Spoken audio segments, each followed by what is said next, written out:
2, 3, 4.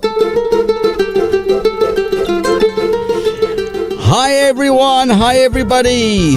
This is Rabbi Perl coming to you live from Nassau Community College on 90.3 WHPC. Also streaming on nccradio.org. This program is later archived on Spreaker.com. Guess what? This program is repeated on Sundays at 11 p.m. So hi there, my name is Rabbi Perl. Good morning, good afternoon, and good evening. This, of course, all depends on when you are listening and watching us. Today, ladies and gentlemen, you can see us on Facebook Live at WHPC's. So hello on the radio, hello online, hello to the world. Where do we begin today? I'd like to begin with yesterday. That sounds typically Jewish. We're here today, we're talking about yesterday. Well, the reason why I'm talking to you about yesterday is because yesterday marked a very important date on the Jewish calendar. It was the 20th day of the Jewish month of Menachem Av. And I bring you back to 80 years ago.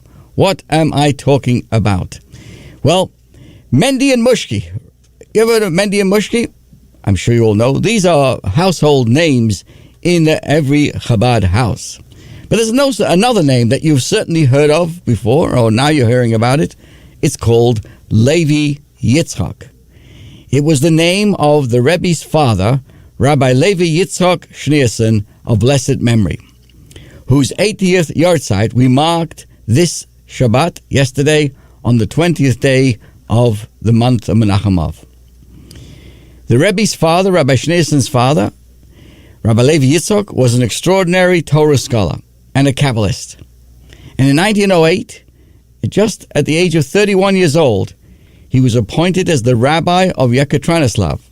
This is the fourth largest city in Ukraine, which had a vibrant Jewish community made up of people of all backgrounds, religious, Zionists, Bundists, people of all stripes. And when the Bolshevik Revolution took place in 1920, the communists declared war on religion in general and on Judaism in particular. So Rabbi Levi Yitzchak, being a rabbi in the Soviet Union, in the Soviet Russia, became increasingly difficult. But Rabbi Levi Yitzchak didn't back down. Instead, he did everything he could to keep Judaism alive and thriving, both in his city and throughout the country. So, interesting, dear friends, if you look at the calendar, you know how many shopping days left we have now to the high holidays? Guess what? Now, we actually have approximately 40 days before Rosh Hashanah. And I want to share a story with you about the challenges that Jewish people had in the Soviet Union during those difficult times. And the purpose of me sharing this with you today is to help us appreciate the freedom that we have. We don't have this kind of pressure that the Jewish people had in those difficult times. In 1935, there were only 2 synagogues that remained in Yekaterinoslav. The communists had shut down the rest. The only reason the main synagogue was allowed to stay open was it served the working class, the workers, who glorified were under this communist ideology. The gabbai in charge was a tailor. The treasurer of this shul was a shoemaker, and most of the congregants were tradespeople. In that year, during the high holidays, Rabbi Levi Yitzchak led the services at the synagogue. As we know, even those who don't usually attend synagogue feel a pull to join in the prayers during the high holidays. But in Russia, the law required everyone to work every workday. Under communist rule, if you weren't productive, you were labeled a parasite, unworthy of even a piece of bread. Missing work would cost you your job. And if it was found out that you attended synagogue for Rosh Hashanah or Yom Kippur, the consequences could even be worse. For these Jews, Rabbi Levi Yitzchak, the Rebbe's father, organized an early morning minyan on Rosh Hashanah that finished by 8 a.m. so people could go straight from the synagogue to work. He did the same for Yom Kippur. But on Yom Kippur, after work, instead of going home, everyone returned to the synagogue for the Ne'ilah, for the concluding services. By then, the synagogue was packed, and even the streets outside were filled with people. The Rebbe's mother, Rebbe Tzimchana, wrote extensive memoirs that everyone about this period of time, that everybody was utterly exhausted, physically from the hardships, the long walks, and emotionally from the pain of having to work on such a holy day. The heartbreak felt during these prayers were undescribable. When Rabbi Levi Yitzchak talked about this, he would often break down in tears. But even through his sadness, he would smile and say, "This is the true essence of a Yid." True essence. Another story about that time in relationship to the Rebbe's father. Back in those days, in the city of Yekaterinoslav, this place was a major wheat supplier for large parts of Russia. As Passover approached, Jews from all over the Soviet Union would come to buy wheat for Passover. Since it was for Passover, people wanted the rabbi's certification that the wheat was kosher for Passover. The government officials in charge of the wheat approached Rabbi Levi Yitzchak and asked him to certify it. Rabbi Levi Yitzchak gladly agreed, but with one condition, that it actually be kosher. He insisted on appointing his own supervisors to ensure that the wheat never came in contact with water and that no water was used in the milling process. You understand what's going on over here, dear friends? This is an amazing pressure that he was under. Although milling without water produces less and made the process more complicated and expensive, it was necessary to meet the strict requirements for Passover. As expected, the authorities were annoyed. They wanted him to simply give his stamp of approval. Yet here he was making demands. In short order, they accused him of sabotaging the Russian economy. They claimed that he was intentionally causing financial losses for the government and forcing them to spend thousands of rubles on kosher certification. Rabbi Levi Yitzchak was not impressed. He replied that according to Russian law and his own conscience, he was obligated to ensure the wheat was truly kosher. He was very firm that no one would force him to falsify, to certify falsely something that wasn't correct. Seeing that he wouldn't budge, they suggested that he travel to Moscow to meet with President Kalinin, the head of the Soviet Union at that time, to explain the situation directly. If he would give permission for the kosher supervision, an extra expense entailed, he wouldn't have any problem with it.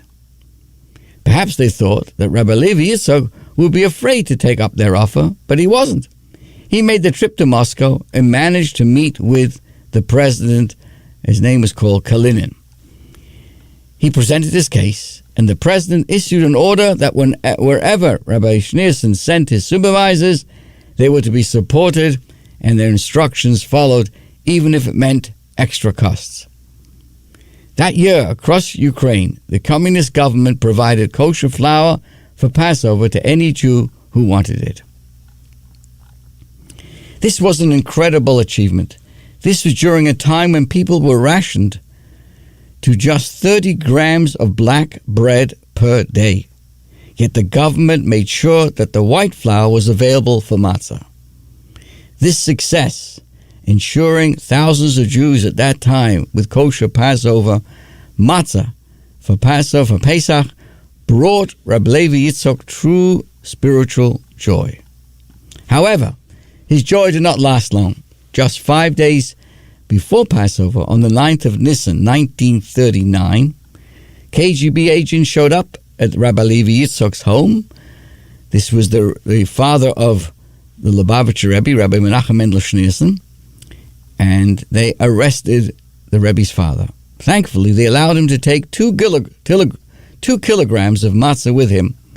That's how he made it through Passover in prison. During one of the interrogations, the investigator grilled him, asking how he managed to pull off such a large-scale project during a year of severe shortages, especially for something religious. Rabbi Levi Yitzchak, quick on his feet, cleverly replied that he had bribed the president, Kalinin, the president of the Soviet Russia. The topic never came up again. Another incident that led to his arrest took place just before Passover that same year. Listen to this, my friends. Listen to this and appreciate where we live and the lessons that we can learn. The government was conducting a census. Right here in the United States, they take a census. Guy comes to your door. They ask you how many people live there and stuff like that. Over there, the government was conducting its census, and one of the questions was, do you believe in God? Can you imagine? Many Jews were terrified to answer truthfully, worried that admitting their faith would cost them their jobs.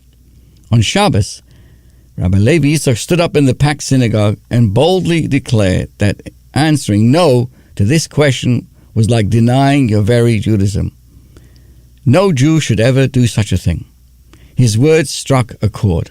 One man who worked in the government job he desperately needed had let his wife fill out the census for him, and she had written that he didn't believe in God. After hearing Rabbi Levi Yitzchak, he marched down to the census office and demanded they change his answer, insisting that the previous response was a mistake. He did believe in God. In one of the interrogations, they asked Rabbi Levi Yitzchak if it was true that he had encouraged people to openly declare their faith. He responded that since the Soviet government was so committed to honesty, he felt it his duty to ensure that no Jew lied on the census out of fear. He wanted to make sure that no one denied their belief just to stay out of trouble. Again, this is from the memoirs of the Rebbe's mother, Rebbe Satchana, who wrote up in diaries and booklets many of these stories that related to her husband, the Rabbi Levi Yitzchak Schneerson, the father of the Rebbe. I share this with you because yesterday marked his 80th year, yahrzeit anniversary, and it's important for us here in Long Island, across the world, to remind ourselves of these great leaders who lived under such trying circumstances but never gave up, strengthened and rallied their congregants and their communities and stayed strong. Years later, the Rebbe, that's the son of the Rabbi Levi Yitzchak, took up the leadership role and continued his efforts in behind the Iron Curtain with all kinds of stories and efforts made, and that really continued the spark that his father had began, and it continued and to this very day. And as you can know, Judaism is really very much alive and well across the entire Russia of today, reminding us too to be appreciative of who we are and to remain proud of the commitment of being a productive human being, contribute to society, and to be a light unto the nations. I'd like to share now an interesting question. What would happen if every synagogue would have a miniature kotel? Imagine a kotel is the Hebrew word for the Western Wall in Jerusalem. And imagine if everyone had such a place. Now, if you've been to Israel, you know that one of the attractions of going to Jerusalem is to visit the kotel, to pray there. And many have the custom to write a note on a piece of paper and stick it in the wall. I want to bring you back to the time when President Obama visited the Western Wall. He left a note in which he asked for God's blessings. How do you know what it said? How do I know? As you might remember, the note mysteriously wound up in the hands of a reporter who broadcast the note to the public. An investigation ensued to determine how the note made its way to the papers, to the newspapers. Some said that a yeshiva student pulled the paper out from between the stones of the kotel. Others counted that the Democratic Party, the operatives, did this, for political reasons.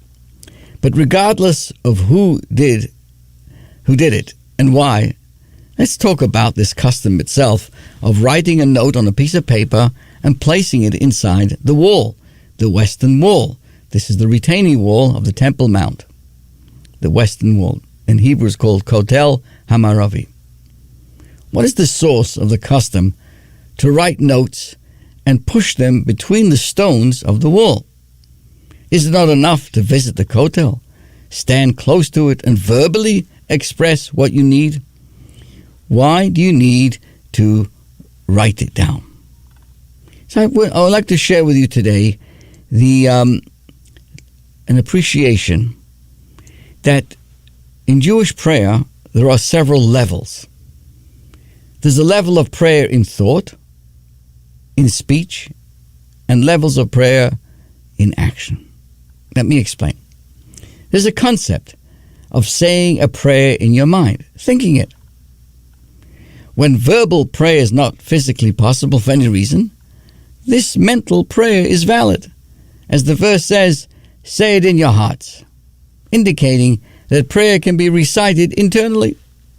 For example, it is known that when a person immerses in a mikveh, a special time to ask God for their needs is while they're beneath the surface. Whenever I tell this to people, I add 2 disclaimers. 1, be sure that your list is short, because otherwise we'll have to fish you out of the water. And 2, don't try to verbalize your prayers while you're under the water unless you're really very thirsty. Okay, you can stop laughing. But it's definitely a level of prayer in your mind. The next level of prayer is verbal prayer. One must orally express his or her requests. We learn this from the Torah itself, where we read the famous Jewish people's most famous prayer, Shema Yisrael, Hashem Elokeinu, Hashem Echad. Hear, O Israel, the Lord is our God, the Lord is one. The first word of this important prayer, Shema, teaches us that one needs to verbally say the prayer. Shema, to hear. The Talmud Brachas that tells us one who recites the Shema must be heard by his own ears. As the verse says, Shema, Yisrael, hear. You got to hear it. You might ask, why indeed is it so important to verbally speak the prayers? What really is so bad about praying within one's heart? So we read how Moses, his famous prayer in which he asked of God to permit him to enter into the Holy Land. So Moses tells us, and I pleaded to God at that time, meaning that he uttered his prayer with his mouth. The Torah commentator, the Or HaChaim, explains that the reason for this was that his prayer would be explicit and not bearing an improper expression. This means that as long as a person does not express his request verbally, it's not always clear to him what he truly wants, what he needs. It's still foggy. That's why his request might be improperly expressed.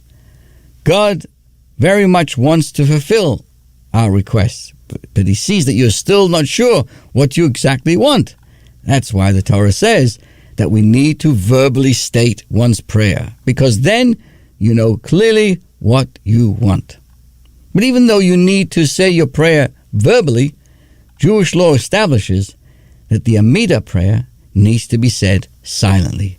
We learn this from the prayer of Hannah in the book of Shmuel, where it states, only her lips were moving and her voice was not heard.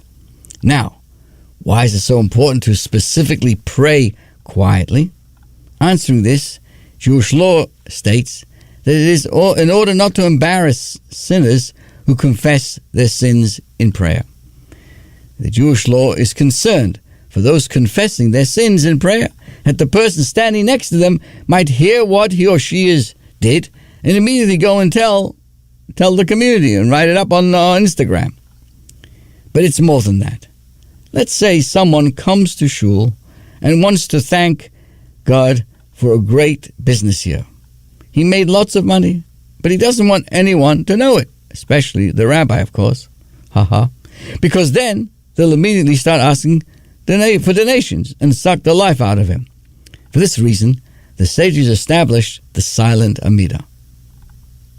But then there is even a higher level, written prayer, as in the notes placed in the kotel. Why do we write notes? Isn't it enough to stand and verbally ask for what we need? Why must we be written? One simple explanation is that since you can't always be at the kotel, you write your prayer and leave it there so that your request remains constant, like placing a family portrait on your desk to keep your loved ones in your thoughts. This week somebody asked me, if writing prayers at the kotel is so important, why don't synagogues have walls replicating the kotel where everyone can come and stuff their prayers into the cracks? I told him that if we did that, people would start relying on their written notes and not feel a need to come to shul anymore, and I would be left without a job. But it's more than that. In the Haftorahs of Vayigash and earlier ones, we read how God tells the prophet Ezekiel, after the destruction of the first temple, to take 2 pieces of wood and write the name Yehuda on one and the name Ephraim on the other, and to hold them in one hand as if they're one piece. When Jews would ask him, what are these to you? He would reply with God's prophecy that the wooden pieces symbolize the 2 kingdoms of Israel. During biblical times, the land of Israel was split into 2 kingdoms for about 250 years. The kingdom of Israel, which was connected with Ephraim, and the kingdom of Yehuda, which was ruled in Jerusalem. There was sadly no great love between these 2 kingdoms. And on this, God granted Yechezkel the prophecy that the day would come when these 2 kingdoms would become one, and the nation would be unified as one. Why did God tell him to write it on 2 pieces of wood? Isn't it enough that God promises him that one day it will happen, like many other prophecies? So the Rebbe explains that when one writes something, it gives it a certain level of reality. In this case, it was the beginning of the fulfillment of the prophecy. Hasidism and Hasids observe the same custom when they visit the Ohel, the Rebbe's resting place, to request a blessing. We write our prayer on a slip of paper and then leave it there. We follow the lead of the Rebbe himself. All through the years, the Rebbe would bring all the letters that he had been sent to him, asking for blessings, to the resting place of his father-in-law, the previous Rebbe, where he would read them and leave them there. So there would be both the reading, speak, as well as placing them on the ground, on the grave itself. But before he'd leave them there, he would do something very responsible. He'd rip up the letters. Why? Maybe to prevent. I'm saying this just in tongue in cheek, but you could see the seriousness. Maybe to prevent what happened to Obama at the kotel, where someone found it and publicized it. And we want to keep privacy. Additionally, the torn up scraps of paper would periodically be incinerated for the same reason, so that if a person went there and left a note, nobody would find it, and eventually it was incinerated. The Rebbe once referred to this burning in a talk, saying that the requests went up in flames to Hashem, to heaven. So therefore today, dear friends, anybody would like, listening to us, would like me to bring along a letter to the Ohel, the Rebbe's resting place, similar as to what we would write at the kotel, I'll be happy to take their letter and their note to the Ohel with me at the first possible opportunity to recite it there, rip it up there, and leave it there at the Rebbe's resting place. And I will be more than happy to do that, and I'm going to give you my email address where you can send a note in honor of the upcoming new year. As we said, we're getting the home stretch now to the Jewish New Year, the beginning in about 40 days. And it would be a good thing to ask the Almighty God for blessings. And just as in Jerusalem, we would place a note in the wall. We here in the United States, in the New York area, certainly have the opportunity to leave such a note on the grave of the Rebbe, at the Ohel it's called. You may be interested in taking a look at a website called ohelLubavitch.org, O-H-E-L Lubavitch.org. Gives you the directions there if you'd like to go yourself and all the different customs. But if you'd like for me to deliver your note and your blessings for the new year, I'll be happy. If you tell me not to read it, I'll just place it there. If you want me to read it, I'll be happy to do that as well. My email is Rabbi Perl, one word, Rabbi Perl at ChabadMiniola.com. Rabbi Perl at ChabadMiniola.com. May the Almighty bless us that all of our requests for the coming new year should be fulfilled more than we can imagine, both physically and spiritually and physically, both together. And all of us merit to see a world filled with goodness and kindness and a world filled with peace, where everyone lives and appreciates each other's presence, because guess what? Surprise, the world is big enough to handle all of us. Having Rosh Hashanah in mind, having the new year in mind, I often, ask people, do you know why the Jewish New Year begins this year, like in September, or actually beginning of October? Like why? A New Year starts in January. Like, why would the Jewish calendar? I mean, obviously it's different than the Gregorian calendar, but what's the connection? And what's fascinating is that many people don't know this, that Rosh Hashanah, the Jewish New Year, is something to think about, is actually commemorating the creation of Adam and Eve, the ancestors of all of humanity. Fascinating.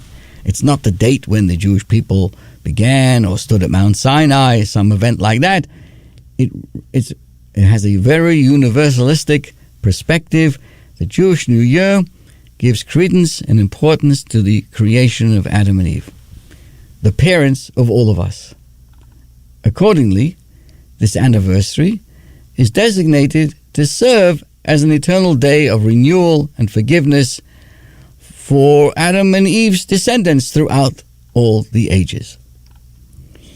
Now, what's interesting is we would therefore have expected that the story of Adam and Eve to dominate the prayer services on the Jewish New Year, Rosh Hashanah. And we would expect that the Torah readings, which takes place during the course of morning services, to derive and discuss the opening paragraphs of Genesis with the dramatic appearance of the first human beings. It is breathtaking. What a memorable story, full of suspense and consequence. But surprisingly, when you look at the entire prayer service on this anniversary of the creation of Adam and Eve, we do not find a single mention of them. We talk about it, we recognize it, discuss it, but it's not part of the prayers.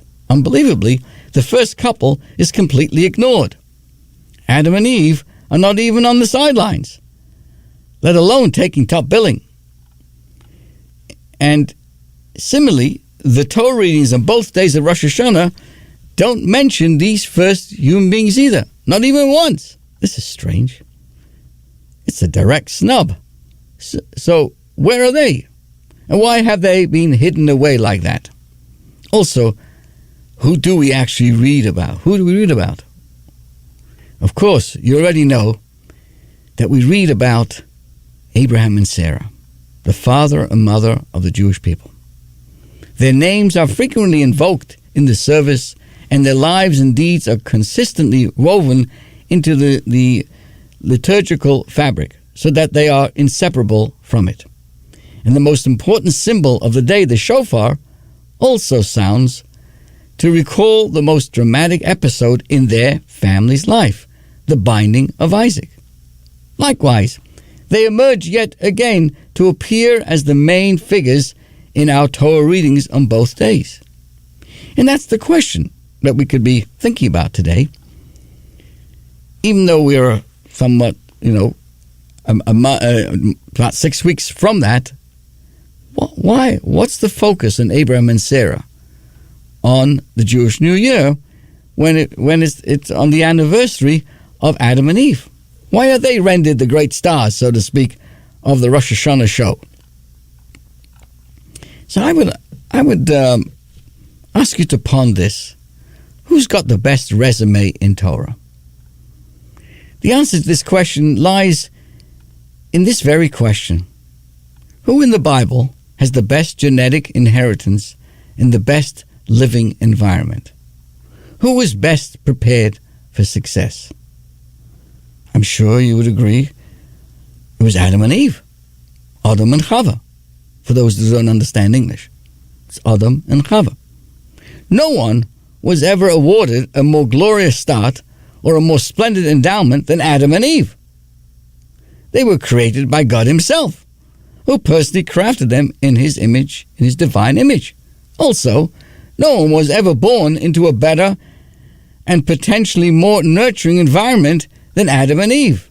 Upon their creation, they were placed into the garden city, the Garden of Eden, ripe with abundance. How much better could they have had it?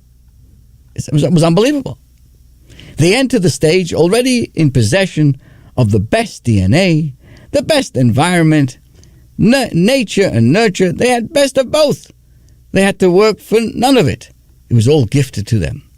You see, in spite of their lofty beginnings, despite of having been handed everything pretty much on a platter, Adam and Eve fail dramatically. They succumb to temptation. They deny personal responsibility.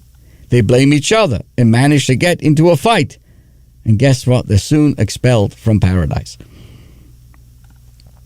Their story, that sounds so blissful and certain to succeed, is ultimately fraught with difficulty and ended up in a tragedy, or at least an unmitigated disaster.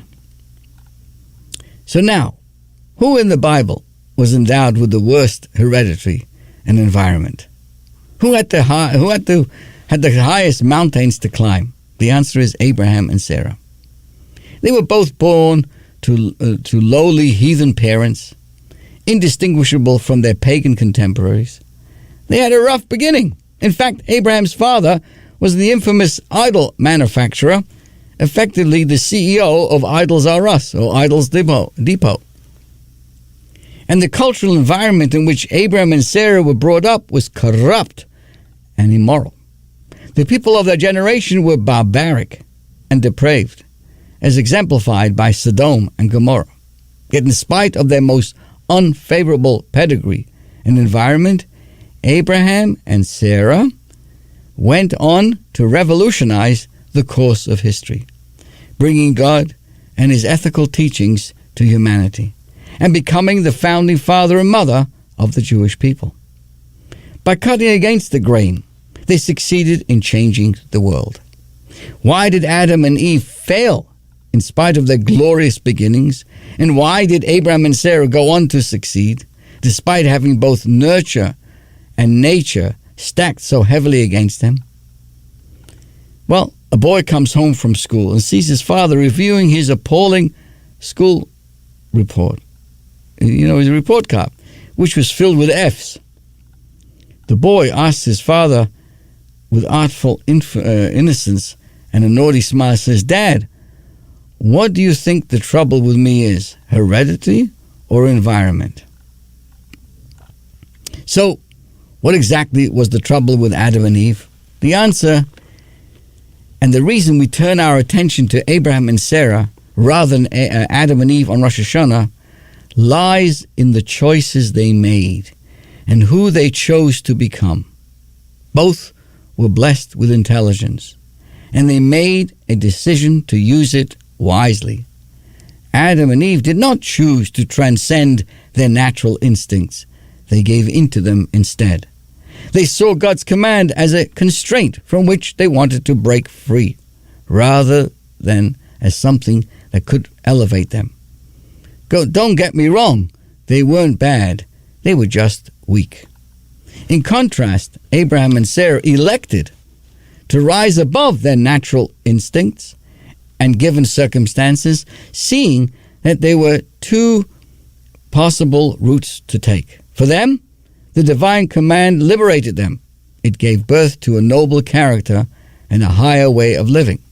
This freedom to rise above human nature is wonderfully expressed in a forthright manner in the first words God spoke to Abraham and Sarah. The words that launched the beginning of Jewish history. What was the words? Lech lecha miyartzecha, leave your land, your birthplace, and go to the land that I will show you. God is telling Abraham and Sarah to do more than just leave their geographic homeland. He's telling them to rid themselves of all those harmful external influences that would only turn them into victims of circumstances, their land and their birthplace, meaning the environment they grew up and the genetics, and go to the land that I will show you. I want you, says God to Abraham and Sarah, to start a new faith, a new way of living that will not worship the idols of instinct and greed and power, but will be built on the principles of kindness and justice and righteousness. It won't reproduce the past, but will build the future. Guess what? Abraham and Sarah responded to God's call and set out on a journey to help and build a gracious world that forever changed history. Abraham and Sarah, not Adam and Eve, therefore remain the central figures of Rosh Hashanah, because their story exemplifies the central theme of this holiday, their journey telling us that we always have a choice, that it is never too late to reshape our lives no matter what has gone before. No matter how low we start in life, no matter how low we may have fallen, we can always chart a new course. Biography does not have to be, to be the destiny. There's always going to be cultural influences, but we can decide to rise above them. There are also strong genetic influences on our behavior, but we can also choose to acknowledge and master them. So every one of us, everyone are a child of Abraham and Sarah. We've inherited their strength, their vision. We can be the master of our own destiny and steer our own course in which, direction to choose. Several days ago, I encountered a modern-day Abraham who happens to be a member of our congregation. We'll call him Jack. We chatted, and as we started to go our separate ways, I asked him, will I see you in the synagogue over Rosh Hashanah? Will you come to shul? He smiled and said, naturally. As I walked away, it suddenly dawned on me that Jack had just given me a fascinating answer. He could have chosen to say, definitely, or God willing, or even you bet, but not naturally, because there's nothing at all natural about being in the synagogue for Rosh Hashanah services. Our behavior is probably as unnatural as can be. How natural is it to take the day off from work when the whole world is working, using up some of our vacation allowance? Of course, it's not very natural at all. The natural thing for most people in today's Western society is to go to work, sadly, and make as much money as you can, or go shopping and spend as much money as you can. If we don't put in the time at work and in the mall or online at our good friend Amazon, then how will we acquire that new couch or big screen HD TV with the most amazing cinematic surround sound, or the newest three designs of Nike trainers to add to our collection? We must be out of our minds to be in shul. To make a conscious effort to come to shul and pray isn't natural at all. It is surely the opposite of a given. It's about rising above one's natural instincts and cultural influences to consciously live on a higher plane, to decide to say, I am not that bothered about the Nike trainers. There's nothing natural about coming to shul. It is an acquired instinct, one which not everyone achieves. Acquiring a taste for shul is like acquiring a taste for fine wine. Or, as someone said to me yesterday, like a nice drink of bourbon. It's terrible in your youth, but as years go by, you realize it is good and healthy. I'm not talking about the bourbon. I'm talking about coming to shul. You know, there are only two reasons why Jews don't come to shul. Good weather and bad weather. The natural thing is to go outdoors when the weather is good and to stay home when it isn't. But to go to synagogue, to pray, to think in cosmic and moral terms is highly unnatural. When we pray, we rise above the level of most of our natural instincts and inclinations, as Abraham and Sarah did. And in doing so, we live on a higher plane. What else does Rosh Hashanah call on us to do? It calls on us to do teshuvah, to really make amends for all the wrongs that we may have done to God and to people. Is it natural to repent? Of course not. Again, it's hard. It's unusual to some degree. Even in the mildest of disagreements among friends, most people find it hard to recognize that they were wrong and to apologize. There isn't anything natural about repenting for our wrongdoings. Admitting that we were wrong the way we behaved, admitting that we were wrong in the way we allocated our time and energy. The natural thing is to rationalize away our guilt, to indulge in self-delusion and self-justification, coming up with a myriad reasons for why we did what we did, went where we went, said what we said. To ensure we have an answer to everything, an answer that quite categorically demonstrates that we were right. It takes enormous strength to see things as they truly are, but to not make up excuses, to admit our faults, to reflect and consider how to make the new year better, that hardly comes naturally. So let's consider the story of Adam and Eve. After Adam ate from the tree of knowledge, God said to him, "Did you eat from that tree I told you not to eat from?" Adam replies, "The woman you put at my side, she gave me the fruit that I ate." And the Medrash asserts that what Adam really said was, "Yes, I ate of the tree, and I'll continue to eat still more.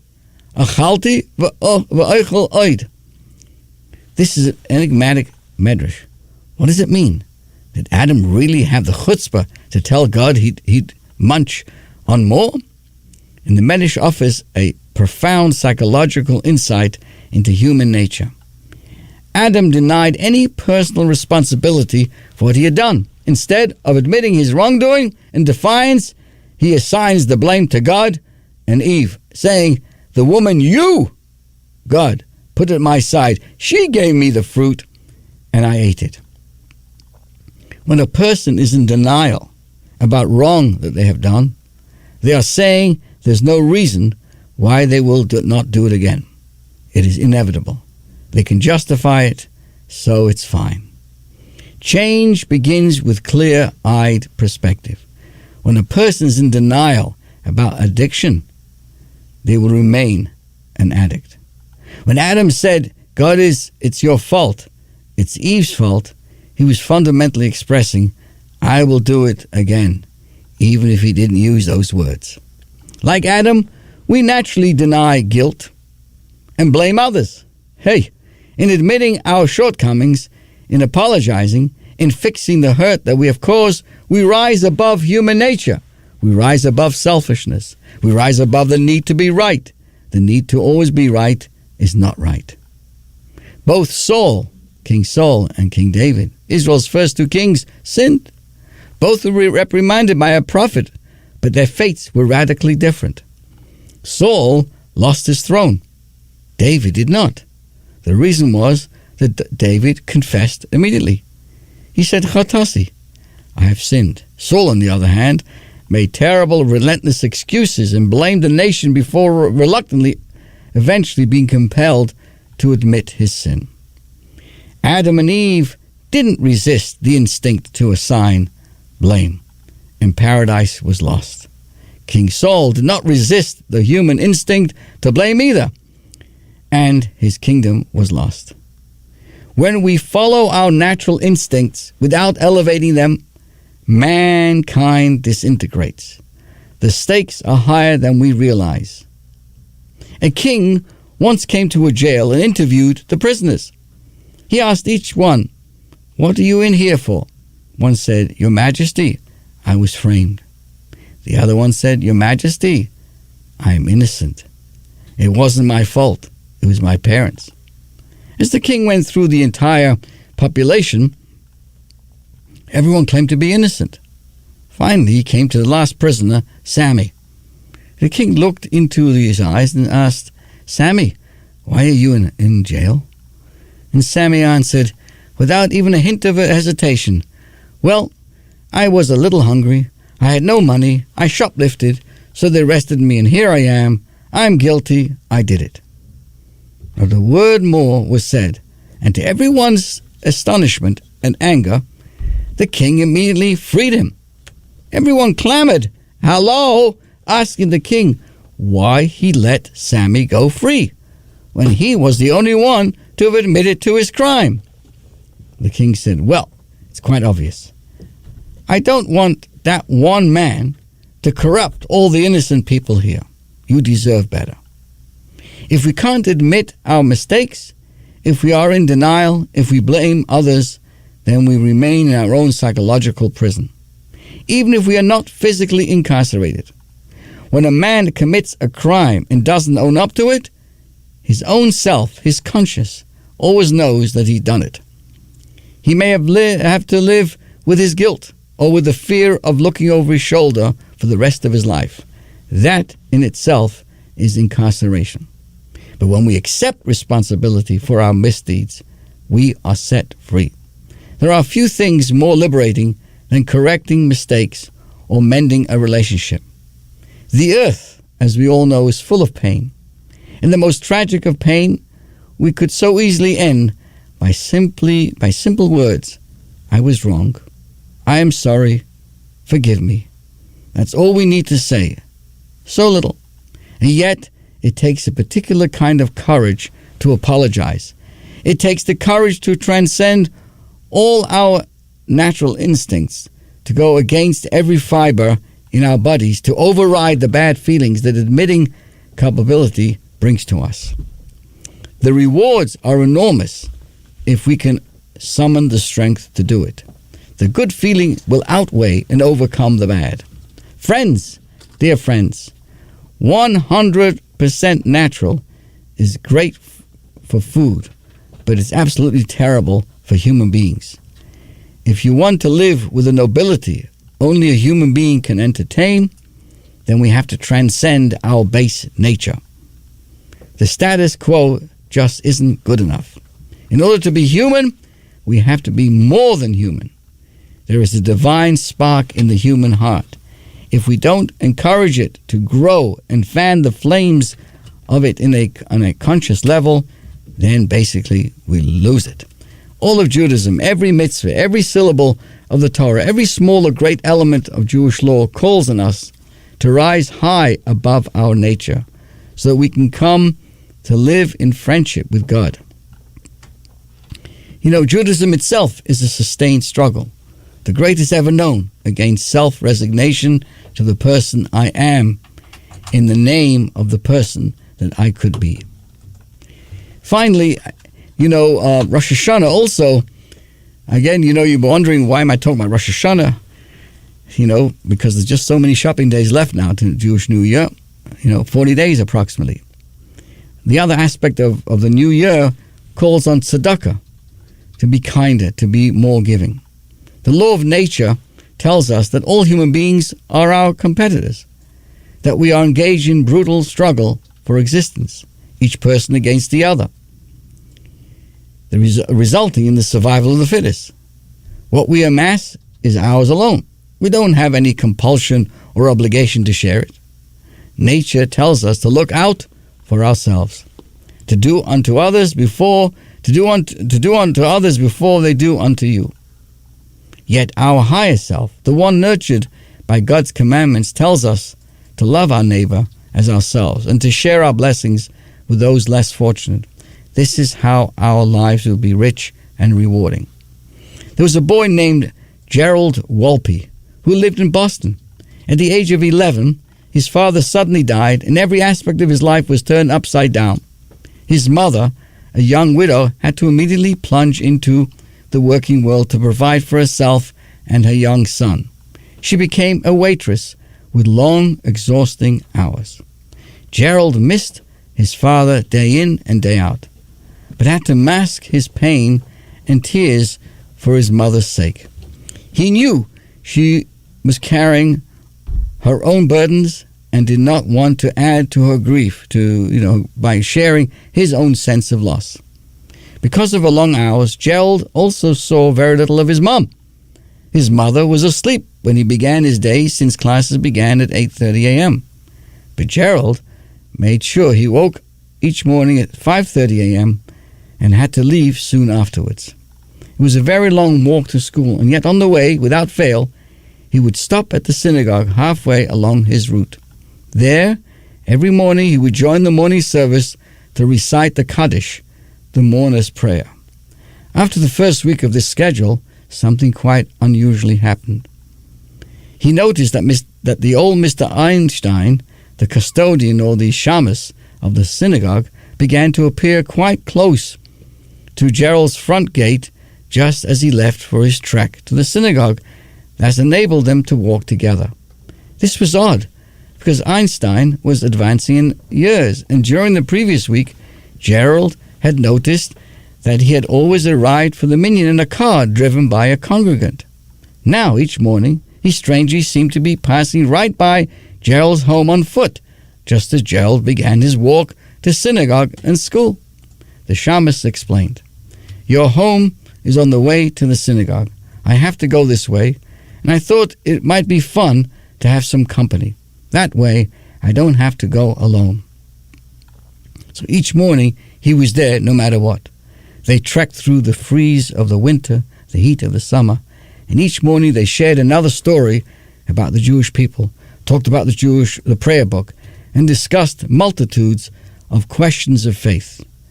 The shamus, the Gabbai, listened to Gerald's expressions of grief and held his hand as they crossed busy intersections, and after some weeks he held Gerald's hand throughout the whole journey. Gerald sat next to him in the synagogue, and he listened and he taught and he hugged. And he slowly but surely moved into a void that was tearing at Gerald's heart and soul. Eventually, Gerald was a young man and moved away. Yet more years went by, and they continued to communicate by phone and letters. Nothing would halt their contact. It was very special to both of them. Soon the day came when Mr. Einstein was in his 90s. One day, Gerald came back to visit Boston with his wife and young baby, and he immediately knew what his priority was. Gerald wanted the shamus to see his baby, so he phoned him and asked him to come to the home that he had passed so often. He agreed, but said it was impossible for him to walk. Could Gerald please come to get him by car? Gerald realized that he had never known where Mr. Einstein lived, so he asked for directions and set out to meet him. The journey was long and complicated. His home, even by car, was a whole 20 minutes away. Gerald drove in tears as he realized what that shamus had done. Each morning, the shamus had walked for an hour to his home so that Gerald would not have to be alone. Gerald's home was not at all in the direction of the synagogue. It was completely out of the old man's way. The shamus had made Gerald feel that Gerald was helping him with companionship. Of course, the opposite was true. The shamus had seen the boy's loneliness, and he did not want Gerald's day to begin alone. They met, embraced, and wept. Einstein held Gerald's son. Members of the family stood by and watched. Everyone had tears in their eyes. I share this with you, my friends, because when we surpass our selfish nature and reach out lovingly into the lives of others, we become more like Abraham and Sarah. God's ambassadors on earth. During the Musaf service, we will recite one of the most powerful prayers of all high holiday prayers, Nasane Taikev. This prayer describes how God sits on the throne of justice and writes down the fate of all of us, all of his creatures on Rosh Hashanah, and sealing the decree on Yom Kippur. But the prayer concludes with teshuvah, with tefillah, with tzedakah, through repentance, prayer, and benevolent deeds. We have the power to avert the bad decree. In repenting and in admitting we've sinned like King David, in praying like our congregant Jack, in all of our benevolent deeds like those of Mr. Einstein, we will rise above the level of our natural instincts and become a new kind of person, a better person. And as a result, we are blessed with a new kind of destiny, where we can change, where we change our behavior, where we change the way we relate to people around us. Our whole world changes and the world around us is transformed. So dear friends, as we prepare ourselves in the next weeks, it's not too early to start thinking about Rosh Hashanah. It's an opportunity for all of us to reflect on our natures and to surpass them. It's a moment to choose how we shape our lives.